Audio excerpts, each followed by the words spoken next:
के संत और महात्माओं में इस बात की मुझे काफी आक्रोश है। इस बात में कितना सत्य है ये तो आने वाला कल ही बताएगा। जी हाँ, इस वक्त की सबसे बड़ी खबर देवगढ़ झारखंड से आ रही है, जहाँ पे माधव झा नाम के एक व्यक्ति ने आरोप लगाया है कि उसके मित्र आशीष मिश्रा को भगवान शिव ने स्वयं प्रकट होकर त्रिशूल से मार डाला है। भगवान पर लगे इस कत्ल के इल्जाम से सारा देश हिल गया है और खास करके संत और महात्माओं में इस बात को लेके काफी आक्रोश है। ये सब शिव को बदनाम करने की, उनके लाखों करोड़ों भक्तों को विश्वास और भक्ति के रास्ते से भटकाने की साजिश हो रही है, जो हम कभी सफल नहीं होने देंगे। परंतु आके लोगों ने माधव झा की जिस तरह से पिटाई की है, जिसकी वजह से अस्पताल में आज वो जिंदगी और मौत से लड़ रहा है, इसके बारे में आप क्या कहेंगे? ये सब आप उस लड़के से पूछिए जिसने अपने मित्र का कत्ल करके उसका आरोप शिव के ऊपर मर दिया। हमें तो आश्चर्य है कि वो पापी अभी तक जीवित कैसे है। बम बम बोला है। विश्व इतनी तरक्की कर रहा है, इतनी प्रगति कर रहा है, हमारे भारत में देखो क्या सच क्या है झूठ क्या है, पर इस खबर ने सारे देश में हलचल पैदा कर दी है। हमारे सूत्रों से अभी पता चला है कि भगवान शिव के कुछ भक्त और समर्थक सदर हॉस्पिटल की ओर बढ़ रहे हैं, जहां पर माधव झा का इलाज हो रहा है। ओह माय गॉड, ये भीड़ तो वो लड़के को मार देगा केडी। सर, मुंबई में रहकर हम और कर भी क्या सकते हैं? और मुझे लगता है हमें झारखंड जाना चाहिए। श्रद्धा की आड़ में ये काम कौन कर रहा है, इस बात का हमें पता लगाना होगा। संभव है कि हम कुछ कर सके इस बारे में।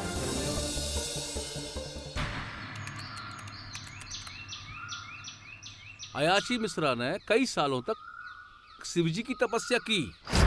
ओम नमः शिवाय, ओम नमः शिवाय, ओम नमः मिश्रा जी, मिश्रा जी, कल रात मेरे स्वप्न में स्वयं भगवान आए और आपके बारे में उन्होंने कुछ संदेश दिया है कि हमारी मनोकामना पूर्ण हो। नहीं, आपकी कोई मनोकामना पूरी नहीं होने वाली। स्वयं भगवान ने भी वही बताया जो मैंने आपके हाथों की रेखाओं को देखकर बताया था। आपके हाथ में पुत्र का सुख नहीं है। आपसे विनती है कि आप यहाँ से चले जाएं। ये हथेली, ये भाग्य, इसका निर्माता कौन है? शिव। और हम महीनों भर से उनके दरबार में इसलिए नहीं बैठे हैं कि खाली हाथ लौट जाएंगे। शिव जी स्वयं हमारे सामने उपस्थित होकर हमें पुत्र वरदान नहीं दे देते, हम यहाँ से नहीं हटेंगे, नहीं हटेंगे यहाँ से।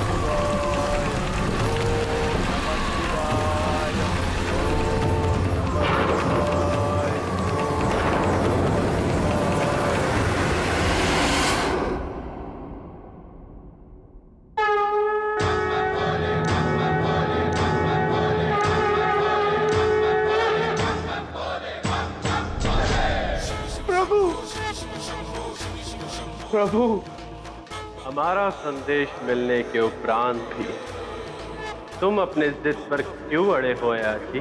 प्रभु, अयाची किसी की यातना नहीं करता है। हमने जीवन में प्रथम बार आपके सामने हाथ फैलाया है। यदि मेरी याचना पूर्ण नहीं हुई तो मेरी नहीं, आपकी हार होगी प्रभु, आपकी हार होगी। परंतु हमारी भी विवशता है अयाची। नियति को तो हम बदल नहीं सकते, परंतु तुम्हारे जीवन में संतान सुख है ही नहीं अयाची। असंभव को संभव करना आपके हाथ में है महादेव। या तो आप हमें वरदान दीजिए या हमारे प्राण ले लीजिए और इस निरर्थक जीवन से हमें और हमारी पत्नी को मुक्त कर दीजिए प्रभु, मुक्त कर दीजिए प्रभु, मुक्त कर दीजिए। ऐसा अनर्थ हम कदापि नहीं कर सकते, किंतु तुमने हमें लाचार कर दिया है। लगता है हमें स्वयं तुम्हारा पुत्र बनकर जन्म लेना होगा। उत्तम, अति उत्तम प्रभु, अति उत्तम। आप हमारे बालक, इससे अधिक हर्ष का विषय हमारे लिए और क्या हो सकता है प्रभु। जय शिव शंकर। परंतु एक शर्त है, आज के पश्चात न तुम न तुम्हारे वंश का, न कोई इस वर्तमान में न कभी भविष्य में हमारी चौखट पे आएगा। यदि वो हमारी चौखट पे आया तो उसके साथ अहित होगा। ये हमारा श्राप है। हमें स्वीकार है प्रभु, हमें स्वीकार है प्रभु, हमें स्वीकार है।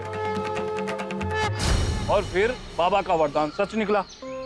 अयाची मिश्रा की पत्नी ने एक अत्यंत प्रतिभाशाली पुत्र को जन्म दिया, जिसका उन्होंने नाम रखा शंकर। भाई वो शिव का ही तो अवतार था।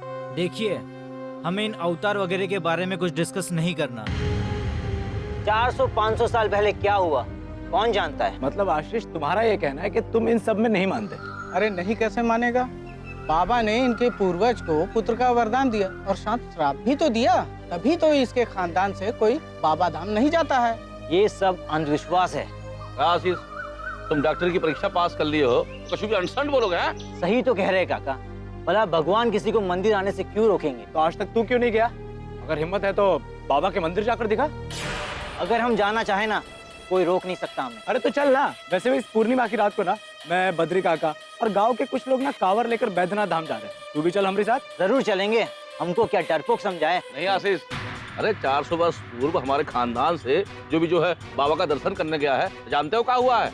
अरे बेटा, दूसरों की छोड़ तो अपने पिता को ही देख ले। क्या हुआ उनके साथ?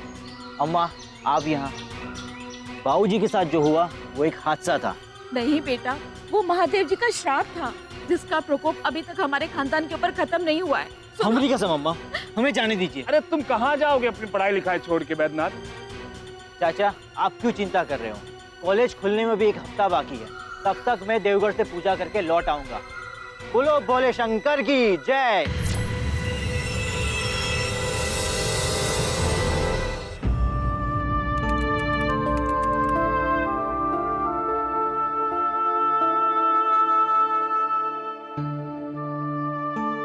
शालिनी, आशीष की मौत का तो सबको ही दुख है। You lost a talented doctor and a good friend.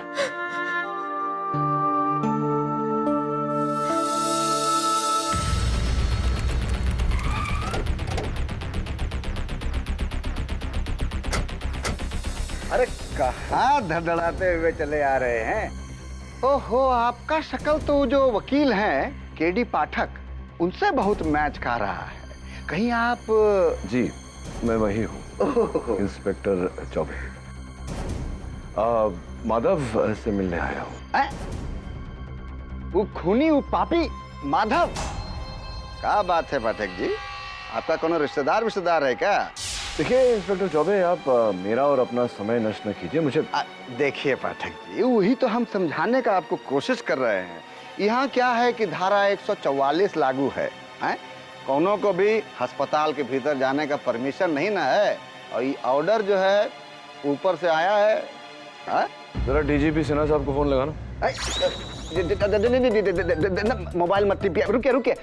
आपको थोड़ी ना कह रहे हैं पाठक जी। अरे ये आपके लिए रुकावट नहीं है, आप तो रखिए। तुम क्या दिखता है रे मुंह? अरे पाठक जी जो है ना, इनका पहुंच बहुत ऊपर तक है लगता है। माधव, मेरा नाम केडी पाठक है, मैं वकील हूँ। केडी पाठक? आप? क्या तुम इस स्थिति में हो कि मुझे बता सको कि उस रात क्या हुआ था? सर, हमारा ग्रुप शिव मंदिर की यात्रा की तीसरी रात एक धर्मशाला में रुका हुआ था।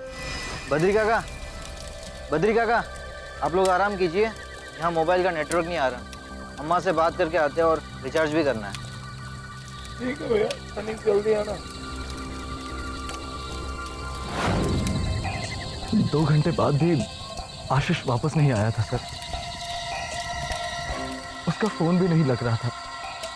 सारे लोग चिंतित हो गए थे, इसलिए हम उसे ढूंढने चले गए थे।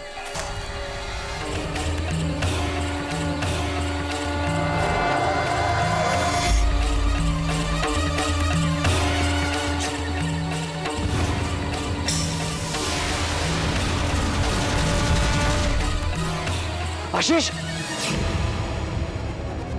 केडी सर, हमने बस यही देखा था और यही बात हमने सारी दुनिया को बताई, और सभी ने हम ही को दोषी ठहराया। मतलब ऐसा संभव नहीं है। वो भगवान नहीं, कोई मनुष्य ही होगा। और यदि तुम जो कह रहे हो तो सत्य है तो चिंता मत करो, मैं तुम्हारे साथ कोई अन्याय नहीं होने दूंगा। स्वामी सोमानंद जी की जय। स्वामी सोमानंद जी की जय। स्वामी सोमानंद जी की जय। स्वामी सोमानंद जी की जय। जय बाबा बोले। बम बोले। चंद्रमोहन, शिव का नाम बदनाम नहीं होना चाहिए। नहीं ना होगा मान जी। आप देखिए इस अदालत में आज केडी पाठक को ऐसी पटकनी देंगे कि शाम तक ही मुंबई रवाना हो जाएंगे। और वैसे भी अधर्मी का साथ तो शिव जी भी नहीं देते। एक्सक्यूज मी, थोड़ा जगह दीजिए। अरे आइए आइए केडी पाठक जी, मैं प्रोसिक्यूटर चंद्रमोहन। पाठक जी, एक मुफ्त सलाह है हमारी आपको। इज्जत से केस हार के चुपचाप खिसक लीजिए यहाँ, न तो देवघर का कोना भी नहीं मिलेगा मुंह छिपाने के लिए। बम बोले। बम बोले। बम बोले। बम बोले। बम बोले। बम बोले। बम बोले। बम बोले। बम बोले। बम बोले। अदालत की कार्रवाई शुरू की जाए। योर ऑनर, ये केस पहले से ही इतना चर्चित है कि आपने भी सुना ही होगा। बिहार के मधुबनी जिले के निवासी आशीष मिश्रा का देवघर के रास्ते में पिछले हफ्ते खून हो गया और आरोपी माधव झा ने पुलिस को ऐसा बेतुका बयान दिया है कि जिसकी वजह से करोड़ों भारतवासियों के मन को ठेस पहुंची है। जज साहब, हमने कुछ भी गलत नहीं कहा है। भगवान शिव, जिनके हम खुद भी भक्त हैं, उन्होंने ही आशीष का त्रिशूल से वध किया। पाखंडी, मूर्ख! अगर तुमने शिव का अपमान किया तो हम तुम्हें इसी अदालत में जिंदा जला देंगे। Order order. आप शांति बनाए रखिए महंत जी। योर ऑनर, अदालत में हर व्यक्ति को अपना पक्ष रखने का अधिकार है केडी साहब, सबको अधिकार है। पर आपका जो मुवक्किल है वो खुद को बचाने के लिए शिव जी को, स्वयं महादेव जी को बदनाम कर रहा है।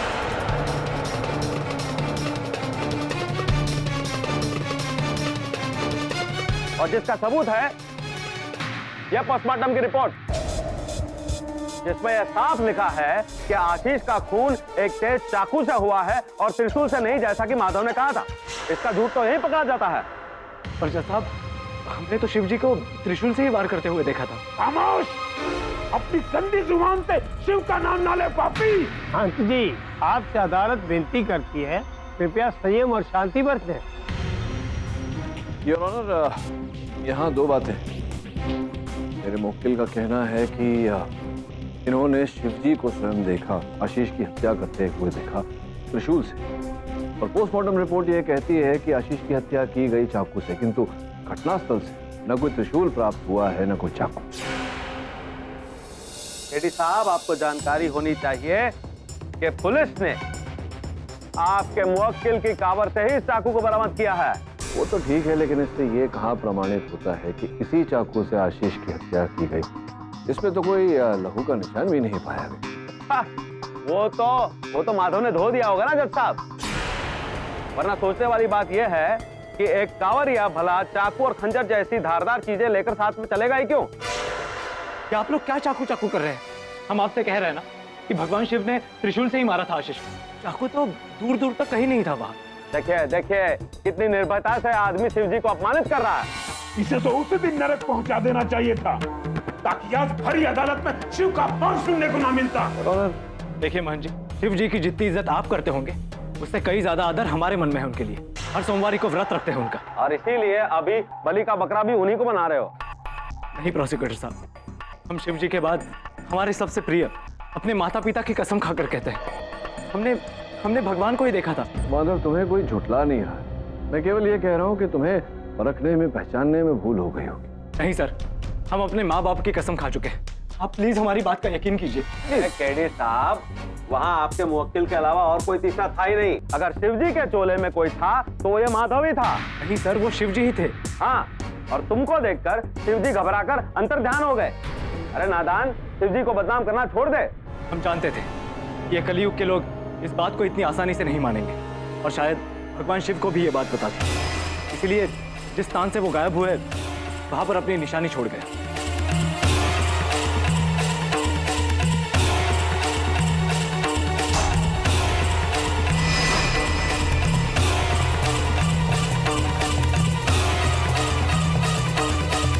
ये शिव जी का भस्म है, इसे हम अपने साथ लेकर आए हैं। और इस बात की क्या गारंटी है कि यह भस्म शिव जी का है? अरे तो सड़क की राख भी हो सकती है जो तुम उठा के ला सकते हो। नहीं प्रोसिक्यूटर साहब, ये कोई मामूली राख नहीं है, ये शिव जी का भस्म है, बाबा का आशीर्वाद। इसके स्पर्श मात्र ही लाखों लोगों के कष्ट दूर हो जाते हैं। जेल में भी कई कैदियों की बीमारियां दूर हुई है इससे। आप चाहे तो आप भी इसका प्रयोग कर सकते हैं। आप चौबे जी से पूछ लीजिए। जी जी जज साहब, दरअसल ये जो कह रहे हैं ठीक है कह रहे हैं जज साहब। जो कैदी लोग जेल में चल फिर नहीं सकता था जज साहब, वो लोग एकदम से टनटना गया है। अब मानेंगे आप, ये बाबा का चमत्कारी भस्म है और भगवान शिव ने ही। खामोश, ये लड़का चाल चल रहा है जज साहब। ये भस्म हमारे मंदिर से चुरा कर ले गया होगा। एक मिनट, आप ये बोलने का प्रयास कर रहे हैं कि ऐसा भस्म आपके मंदिर में भी उपलब्ध है? ये जग जाहिर है, शिव का आशीर्वाद रूपी भस्म से हमने कई निरोगियों का आरोग्य किया है। योर ऑनर, संभव है कि महंत जी की बात सत्य हो, इनके मंदिर में भी ऐसा भस्म उपलब्ध हो, किंतु ये भी सत्य है कि माधव तो कभी मंदिर तक पहुंचा ही नहीं। वो वहां से 48 किलोमीटर दूर था, देवघर के रास्ते में। अब आप ही बताइए प्रोसिक्यूटर साहब, जब ये देवघर गया ही नहीं, मंदिर गया ही नहीं, तो वहां से फिर भस्म कैसे दे सकता था? देखिए पाठक साहब, ये भस्म का बात छोड़िए। जब ये पोस्टमार्टम रिपोर्ट बता रहा है कि आशीष का खून चाकू से हुआ है, तो माधव तुम अदालत को ये बताओ कि अपनी कांवर में चाकू छुपाकर तुम कैसी पूजा करने जा रहे थे? साहब, ये चाकू हमने फल वगैरह काटने के लिए रखा था। फल? योर ऑनर, इस चाकू का इतना तेज धार है कि सर धड़ से अलग हो सकता है, और इसी चाकू से माधव ने आशीष का खून किया है। चंद्रमोहन जी, जब इतना कुछ आपने बता दिया, ये भी बता दीजिए कि अंततः क्यों माधव आशीष की हत्या करेगा? दोनों में घनिष्ठ मित्रता थी, एक मित्र दूसरे मित्र को क्यों मारेगा? ईर्ष्या, जलन, हीन भावना, यही इस हत्या के पीछे का हेतु है, मोटिव योर ऑनर। माधव और आशीष दोनों एक ही कॉलेज में पढ़ते थे। 2 साल पहले दोनों ने इंटर का एग्जाम दिया। माधव के बनस्पत आशीष को इंटर के एग्जाम में बहुत कम अंक मिले, लेकिन फिर भी उसने उसी साल मेडिकल एंट्रेंस टेस्ट पास कर लिया, जबकि माधव 2 साल से प्रयासरत है और आज तक उसे सफलता नहीं मिली है। मैं अदालत को यही बताना चाह रहा हूं कि माधव ने आशीष को फोर्स किया देवघर की यात्रा करने के लिए, क्योंकि उसके दिमाग में पहले से ही आशीष की हत्या का प्लान सेट था।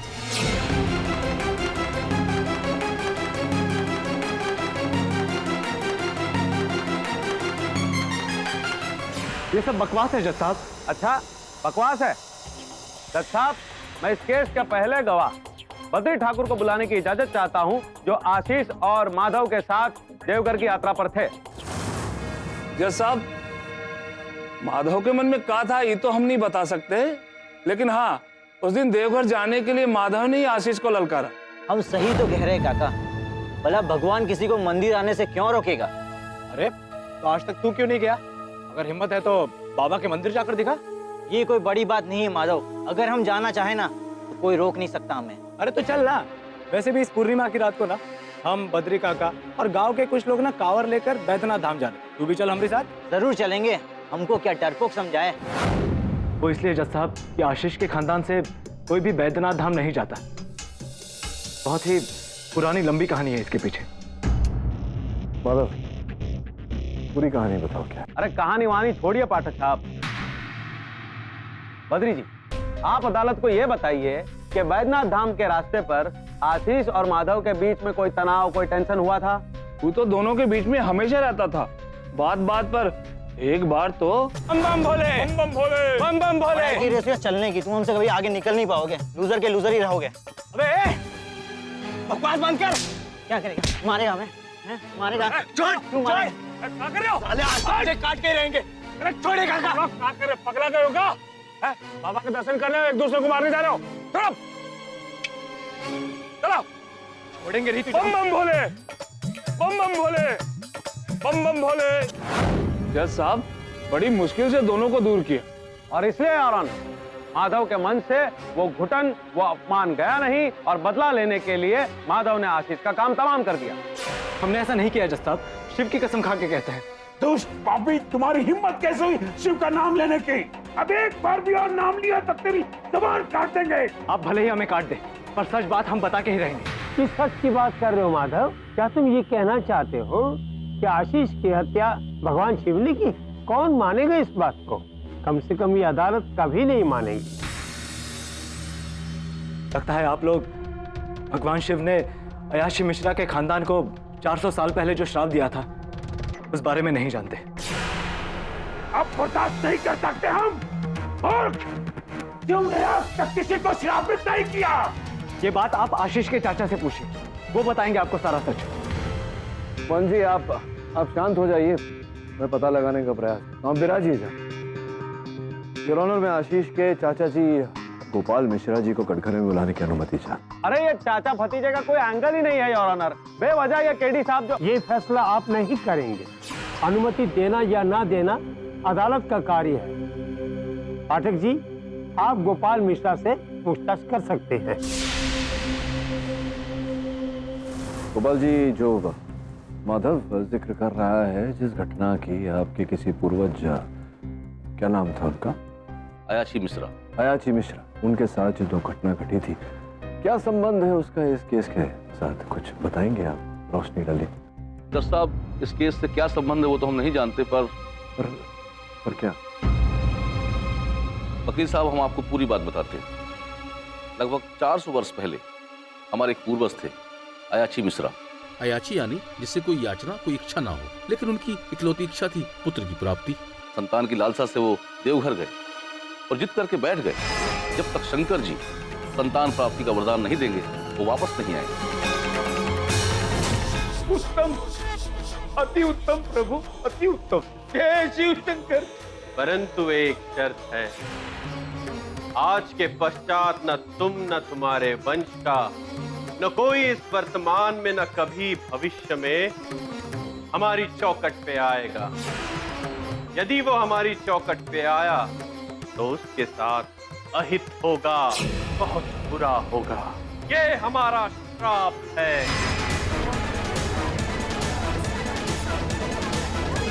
अब विश्वास हुआ आपको? आशीष को हमने नहीं मारा, भगवान शिव ने श्राप दिया था उसके खानदान को। और मोहन जी, ये बात हम नहीं कह रहे, आशीष के चाचा कह रहे। ये आप बताइए कि अयाची मिश्रा जी जो थे 400 साल पूर्व, उनके पश्चात क्या आशीष ही एक ऐसा व्यक्ति था खानदान में से जो वहां गया था देवघर, या और भी व्यक्ति वहां गए? केवल आशीष गया? नहीं वकील साहब, समय समय पर कुछ लोग वहां जाते रहे, पर किसी के साथ अच्छा नहीं हुआ। या तो आशीष की तरह रहस्यमय मौत मारे गए, या किसी को जानलेवा बीमारी हो गई। यहाँ तक कि हमारे बड़े भाई साहब कन्हैया मिश्रा जी, आशीष के पिताजी, आज से 15 वर्ष पूर्व आशीष की तरह जिद करके देवघर की ओर चल पड़े। रास्ते में जा रहे थे, चलती ट्रेन से गिर गए और उनके मस्तक में बहुत भारी चोट आई जज साहब, और वो अपना संतुलन खो बैठे। तो तब से अब तक पागलों की तरह घर की चार दीवारी में पड़े रहते हैं साहब।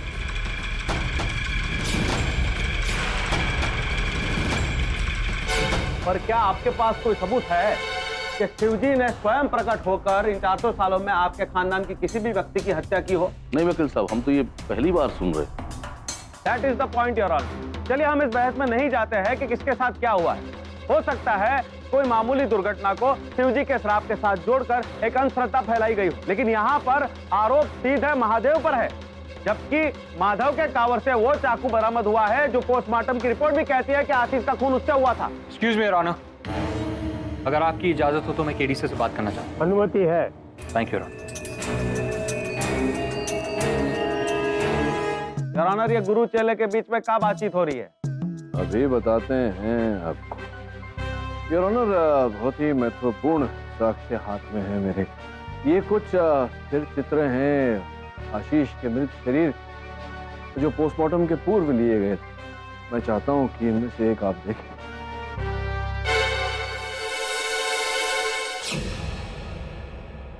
योर ऑनर, जिस प्रकार पर इसमें खास क्या है, क्या साबित करना चाहते हैं आप? विशेष बात इसमें यह है योर ऑनर, जैसा कि आप देख रहे हैं, आशीष के मृत शरीर पर 3 अलग अलग जगह घाव, बीच में गहरा घाव और उसके अगल बगल हल्का सा घाव। हम सब जानते हैं योर ऑनर कि त्रिशूल में 3 नोक होते हैं, बीच का नोक बड़ा और अगल बगल के नोक छोटे। स्पष्ट है योर ऑनर कि जो माधव कह रहा है कि आशीष की हत्या त्रिशूल से की गई है, वही बात सत्य है। पाठक साहब, आप काहे अदालत को बरगला रहे हैं? यही देखना है ना कि निशान चाकू से होते हैं कि नहीं। हम आपको करके बताते हैं। जज साहब, इजाजत है? अनुमति है।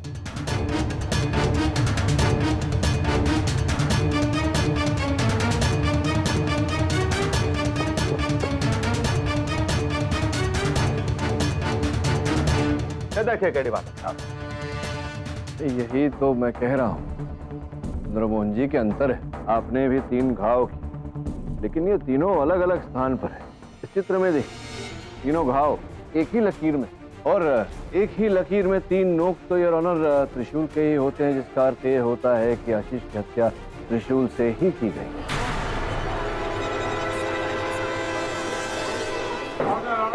पाठक साहब जी, हमको आपसे ये उम्मीद नहीं ना थी। आप सीधे महादेव जी को कातिल ठहराने पे तुले हुए हैं। तो महादेव को कातिल नहीं ठहरा रहा, मैं ये कह रहा हूँ कि हत्या त्रिशूल। ये वकील शिव की महिमा को नहीं जानता, सर्वनाश हो जाएगा इसका। योर ऑनर, महंत जी भले ही मुझे श्राप दे, मैं यहाँ किसी को असम्मानित करने नहीं आया, सत्य को बाहर लाने आया हूँ। पर आप साबित क्या करना चाहते हैं? बार बार त्रिशूल के बात पे जोर क्यों दे रहे हैं? जब हत्या त्रिशूल से की गई है, ये चित्र भी इसी बात का संकेत दे रहे हैं, तो मैं क्यों न उठाऊं बात को? योर ऑनर, स्पष्ट है कि जो ये चित्र कह रहा और पोस्टमार्टम रिपोर्ट जो कह रहा, दोनों बातों में अंतर है, जिसका ये तात्पर्य निकलता है कि जिसने भी पोस्टमार्टम रिपोर्ट बनाई है, उसने फेरबदल की है, छेड़खानी की है रिपोर्ट के साथ। स्पष्ट है कि किसी के दबाव में आकर अगर हमें वो व्यक्ति मिल जाए जिसने दबाव डाला है, तो सत्य भी उजागर हो जाएगा। इंस्पेक्टर चौबे, ये पोस्टमार्टम रिपोर्ट किसने तैयार की है? जी जज साहब, अपने जो ये सीएमओ हैं सदर हॉस्पिटल के, वही डॉक्टर वत्स जी। अदालत डॉक्टर वत्स को गिरफ्तार करने का हुक्म देती है और ये अदालत 2 दिन के लिए मुलतवी की जाती है। The court is एडजॉर्न्ड।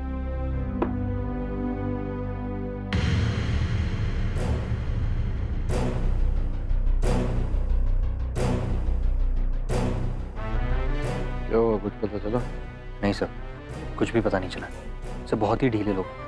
अभी अभी इंस्पेक्टर चौबे से मिलकर आ, वो बोलता है कि डॉक्टर के बंगले के बाहर 2 दिन से ताला लगा हुआ। मैंने उसे बोला पता करो, तो बोलता है कि उसने वहां पर एक हवलदार बैठा दिया, वो आएगा तो खुद पता चल जाएगा। मुझे लग रहा है कि वो डॉक्टर केवल एक मोहरा है जिसका किसी ने उपयोग किया। ये पता लगाना है कि किसने उस पर दबाव डाला और जाली पोस्टमार्टम रिपोर्ट निकलवाया।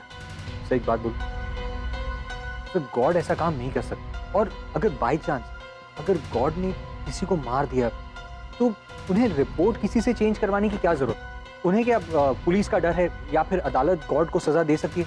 नहीं ना सर, 100% ये किसी इंसान का काम है। और इस व्यक्ति का सुराग वहीं मिलेगा जहां आशीष की हत्या हुई थी, देवगढ़ के रास्ते पर।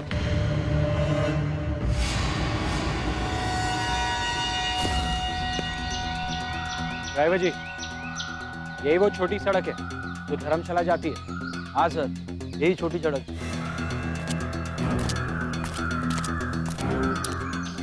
कच्ची सड़क, ये पक्की सड़क, इसका मतलब ये है कि लोग यही शॉर्टकट लेते हैं देवघर मंदिर जाने के लिए। यहाँ से 3 किलोमीटर दूर है वो धर्मशाला। इसका मतलब ये हुआ कि जहाँ कत्ल हुआ है वो यहाँ से 1 किलोमीटर दूर है।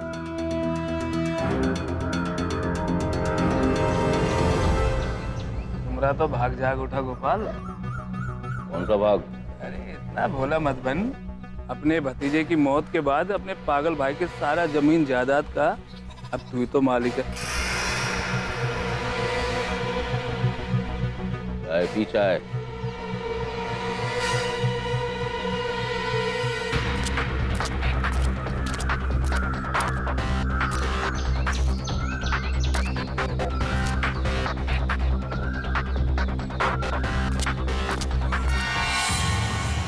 शालिनी, आशीष के केस की कोर्ट हियरिंग के लिए गई थी तुम? हाँ। तो क्या फैसला किया कोर्ट ने? किसने मारा आशीष? बहुत कंफ्यूजन है आलो। स्टार्टिंग में तो लग रहा था उस माधव ने मारा है, पर ये प्रूव हो जाने के बाद कि आशीष का खून त्रिशूल से हुआ है, मैं तो सोचने पे मजबूर हो गई हूँ कहीं भगवान शिव ने तो उसको नहीं मारा। हमको यहाँ काहे बुलाया चौबे? महंत जी, आप इतना तमतमाए हुए क्यों? आप आइए मेरे साथ, आइए इधर।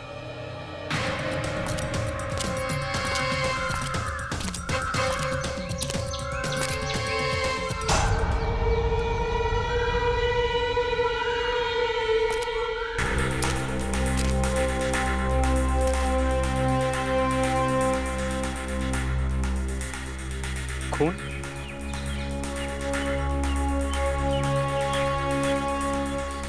इसका मतलब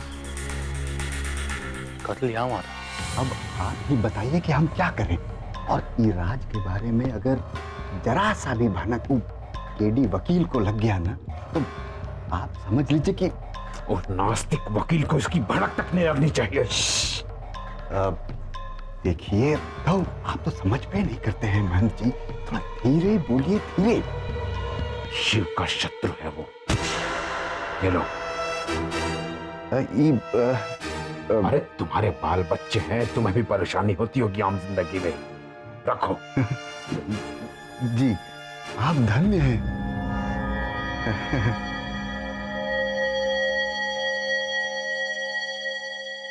केडी वकील क्या अब शिव जी को भी भनकने लगने देंगे?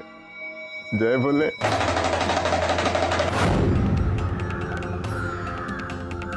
डमरू की आवाज।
योर ऑनर, हमको इस बात का हैरानी है कि हम इतना बड़े शिव भक्त जो पूरा सावन गंगा जल पीकर उपवास करते हैं, आज तक हमका तो महादेव जी कभी दर्शन भेंट नहीं दिए, और इन नास्तिक लोगों को सटासट दिख रहे हैं। इसका मतलब हम भी नास्तिक हो जाए का बाबा? सचमुच ये केस अजीब मोड़ पर आ गया। आप कुछ बोल नहीं रहे हैं पाठक जी? अब क्या बोलूं योर ऑनर, सबकी बातें सुन रहा था। बातें सुनकर मैं देख रहा हूं कि बहुत लोग चिंतित हो गए हैं। सर्वाधिक महंत जी चिंतित हैं।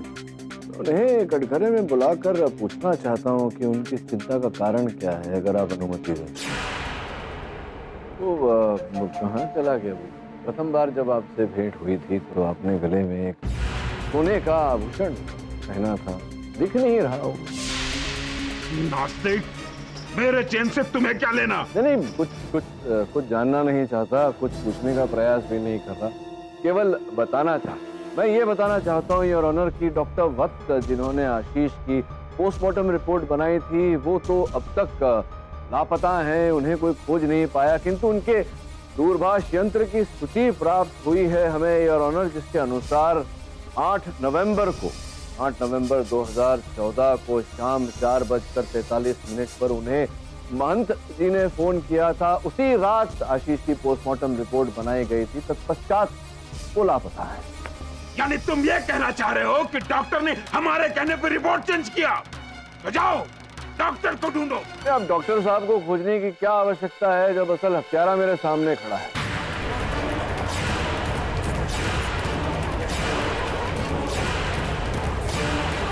यानी तुम ये कहना चाह रहे हो कि डॉक्टर ने हमारे कहने पर रिपोर्ट चेंज किया?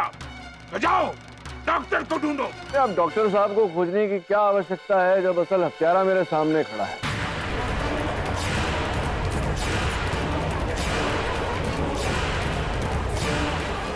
ऑर्डर। पका तो नहीं गए हो तुम वकील?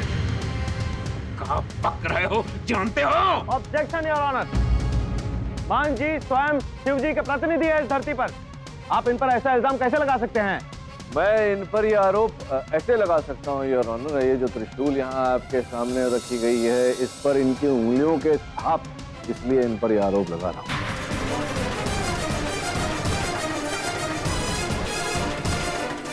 महंत जी, इस त्रिशूल पर आपकी उंगलियों के निशान कैसे आए? बताइए कैसे आए आपकी उंगलियों के छाप इस त्रिशूल पर? केवल इतना ही नहीं है योर ऑनर, इनके आश्रम के प्रांगण से एक त्रिशूल चोरी हो गया था, जिसकी FIR भी लिखवाई गई थी। इनके आश्रम के अध्यक्ष ने लिखवाई थी चौबे साहब के पास। चौबे साहब लिखवाई थी क्या? बताइए क्या दबाव में है? इन्होंने दबाव डाला है आप पर, चुप रहने को कहा है, क्या बात क्या है? हाँ जी जज साहब, वो त्रिशूल के गुम होने का एक FIR तो हुआ है सर। तो FIR हुई है, आपके आश्रम का त्रिशूल लापता हुआ था, चोरी हो गया था, उसी त्रिशूल पर आपकी उंगलियों के छाप है। क्या कोई दूसरा वहाँ से त्रिशूल नहीं चुरा सकता? नहीं चुरा सकता है ना, क्यों नहीं चुरा सकता? मंदिर के प्रांगण से कोई और त्रिशूल चुरा सकता है, लेकिन वो जो विभूति है, जो भस्म है शिव जी का, वो तो केवल आप ही के पास होती थी, तालाबंद, उसे तो कोई नहीं चुरा सकता। अर्थात आपने शिव जी का भेष लेकर के आशीष की हत्या की।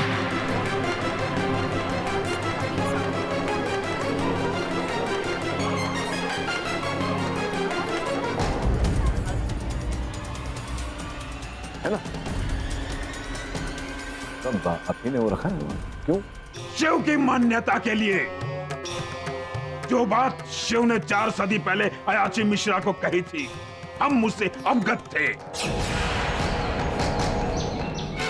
महन जी, मिथिला से एक कावड़िया ने बताया है कि अयाची मिश्रा के खानदान से एक नौजवान शिव के श्राप को झुटलाने के लिए देवघर की यात्रा पर निकला है। और अगर वो बालक वहां से सकुशल वापस लौट जाता तो लोग शिव के अभिशाप को झूठा समझते, शिव पर हंसते। इसलिए मैंने शिव की उस मान्यता को कायम रखने के लिए शिव का रूप धारण किया और देवघर के रास्ते में उस दुस्साहसी बालक का इस त्रिशूल से हमने हत्या कर दी।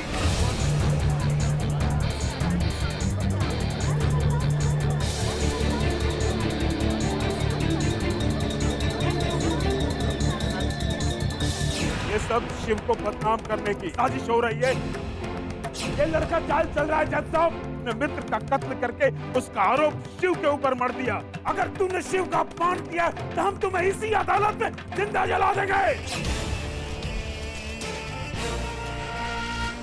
अच्छा जी, ये बताइए कि आपकी विचारधारा में अचानक ये बदलाव, ये यू टर्न कैसे आया? एक हाथ पर तो आप कहते थे कि शिव जी कभी किसी को श्राप नहीं देते, फिर आप ही ने शिव जी का रूप धारण करके आशीष की हत्या की। तब ये त्रिशूल जो है, इससे आशीष का वध किया आपने। इस त्रिशूल से, ये जो आपके प्रांगण से चुराया गया था, जिस पर आपकी उंगलियों के छाप है, इससे आपने आशीष का वध किया। आप कह रहे हैं सर, कथन दे रहे हैं आप अदालत में। हमने जो भी किया हमें उस पर गर्व है। जज साहब, आप हमें सजा दीजिए, हमें मौत की सजा दीजिए। धरती पे रख के बहुत सेवा कर ली हमने, अब कैलाश पे जाकर शिव की सेवा करेंगे। बम बम बोले, बम बम बोले। ऑर्डर ऑर्डर, अदालत में शांति बनाए रखें। अगर आपने इस त्रिशूल से आशीष का वध किया तो त्रिशूल पर आशीष के रक्त के अंश क्यों नहीं? अच्छा है।